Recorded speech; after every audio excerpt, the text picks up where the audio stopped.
Dans le numéro 8 de la Constitution dogmatique sur l'Église, Lumen Gentium, il est dit que l'Esprit Saint orne le corps de l'Église par les dons hiérarchiques et charismatiques. Voilà.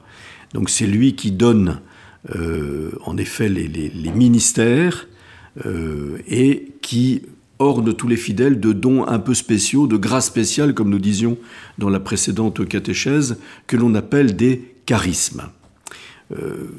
Qu'est-ce que c'est qu'un charisme si l'on regarde dans la théologie, en particulier chez saint Thomas d'Aquin, qui a bien précisé cela? On dira que c'est une grâce de l'Esprit Saint, mais qui est gratuitement donnée, non pas pour sanctifier celui qui l'a reçu, mais pour construire, c'est-à-dire édifier l'Église, le corps du Christ.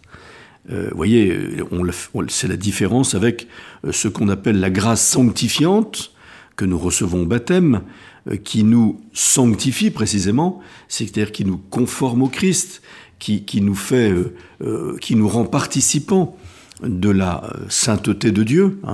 C'est donc la grâce qui nous est donnée pour nous sanctifier. Par opposition à cette grâce sanctifiante, on parlera donc de grâce en latin gratis data, c'est-à-dire gratuitement donnée par l'Esprit Saint aux baptisés que nous sommes, mais pour édifier l'Église de diverses manières.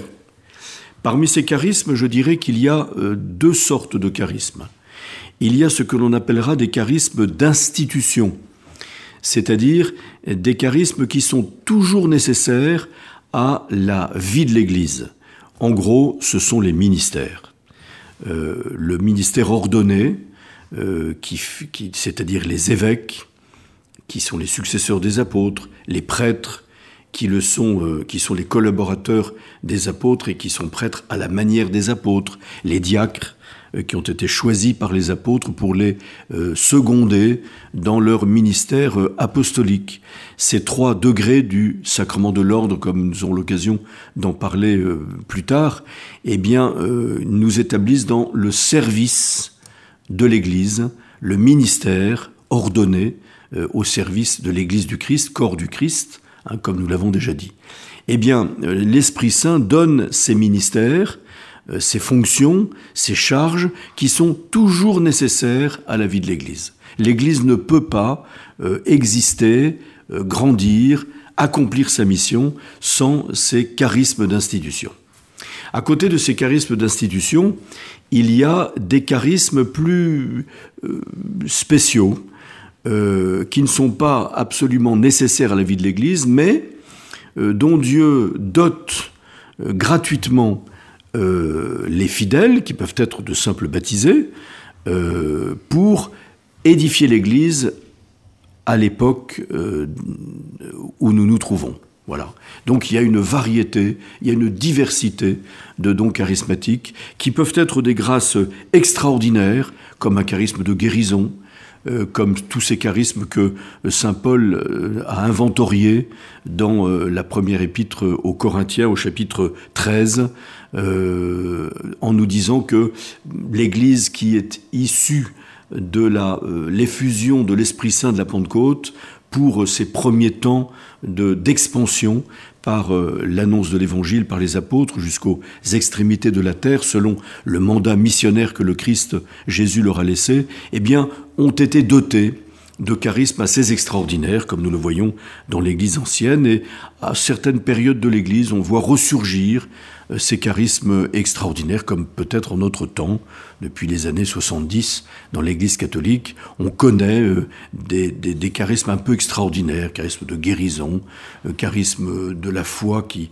convertit, des paroles de science, le pouvoir de faire des miracles, etc., etc. Et puis des charismes plus ordinaires, qui sont donnés à tous les chrétiens dans l'ordinaire donc de la vie chrétienne et qui, par leur témoignage, édifient l'Église en édifiant, selon l'expression consacrée, ceux qui sont autour de lui. Nous ne pouvons pas sous-estimer l'importance de ces charismes. C'est aux apôtres, donc aux successeurs des apôtres, aux évêques par conséquent, à discerner l'authenticité des charismes. car il peut y avoir aussi des manifestations parapsychologiques qui n'ont rien à voir avec le don de l'Esprit Saint. C'est aux apôtres à discerner si ces charismes viennent vraiment de Dieu, en particulier à travers les fruits qu'ils produisent dans les âmes de ceux qui peuvent être édifiés par l'exercice de ces charismes. C'est à l'Église, au magistère de l'Église, aux évêques par conséquent, à réguler ou régler la mise en œuvre de tous ces charismes pour le bien évidemment de l'Église qui leur est particulièrement confiée.